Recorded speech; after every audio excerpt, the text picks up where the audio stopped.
recoil look like this? I'm gonna guess not, so we're gonna show you how to get there. Because lucky for you, today we're gonna show you the best settings and setup in order to aim like your favorite Apex pros. On top of that, I'm also gonna show you how to change your reticle and laser sight colors, as well as the best ones that you need to be using. Now let's go ahead and jump right into it.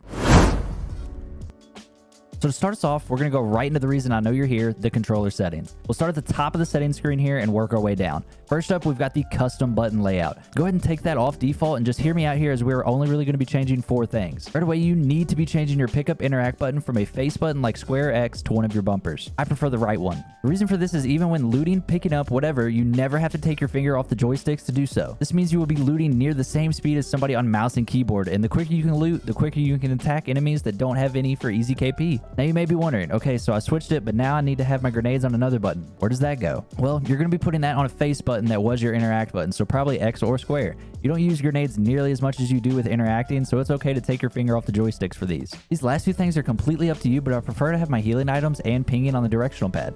Specifically healing on the right one and pinging on the up one. This still keeps them within easy reach to be able to use. Next up for our controller settings, we're going to have the default stick layout, but if you prefer the southpaw, then use that. It's more so a preference thing. The interact reload button needs to be on tap to use /reload. This helps you loot items and bags quickly, so it is of the utmost importance to have this setting set to this. The crouch button I've got on toggle. This allows me to spam it during fights, but not have to hold it to stay behind cover when I need to, so that I can use my fingers for other things that I may need to be doing instead. Aim button is of course on hold. I know a few psychopaths on toggle, but they're a different breed of people, so if you feel that's you, then go for it. Survival slot button I've got set to on, and then of course trigger dead zones are on none. The last thing we want is delay when we are pulling our triggers to when the weapon is shooting, so make sure this is off. Menu cursor speed is completely up to you. Just keep in mind that the quicker it is, the quicker you can loot, but make sure you can control it. I'd recommend starting a little over the halfway up and slowly rising it as you get used to it and become more efficient with your looting and speed. Now onto the best part, the sensitivities and ALC settings. Yes, you heard that right. We aren't the Apex professionals using 4.3, 4.4, or whatever they like to use. It's time to come to the realization that you aren't a pro yet. These guys have put thousands of hours into the game, so that's just what they are used to now. What we're going to do instead is hop into the ALC settings and improve your game tenfold with specific tweaks that'll help you tremendously and have you playing like them in no time. So you're going to click on advanced look controls at the very bottom and turn the custom look controls to on. Once you do that, we're going to start at this top section by setting our dead zone to its lowest possible setting. Dead zones are specific to the controller you're using. You want them as low as possible so that your joysticks react immediately to your inputs. I tend to start mine out at 4% and then work my way up or down. Just remember, if your joystick is moving without you touching it, then you probably need to move your dead zone up. Auto threshold I prefer to have on 6%. It allows the stick to reach the max input range before it actually does on my controller. This means I can react quicker to things on the furthest outside points of my joystick's radius. Response curve is probably one of, if not the most important setting within ALC. I like mine to be set around 10. Specifically, I have it at 11 though. Basically, the lower the number, the less you have to move your joystick to make an adjustment when aiming, but that can sometimes make it way too erratic and twitchy. If you set it too high, then it's the other way around where you have to move it a tremendous amount. With 11, I feel like I'm on the lower end of the middle of that spectrum where it allows me to make easy adjustments quickly, but they're still easily controllable. Now we'll move into the per optic settings. These are important because the longer range optic you have, normally the slower it is to get across your screen and move target to target. By using the following settings for these, you should be able to have consistent speed targeting no matter the distance. Final 2 settings are going to be our yaw speed and pitch speed for both regular and ADS.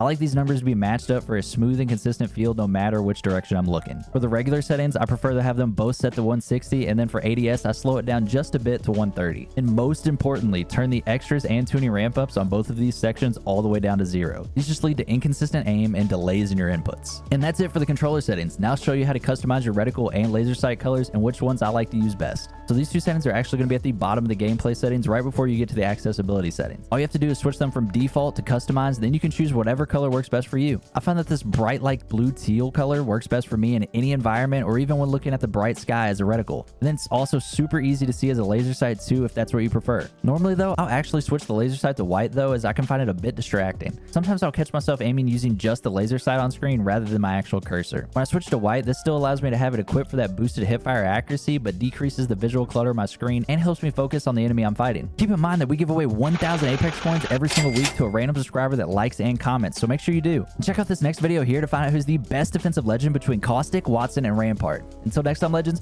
peace!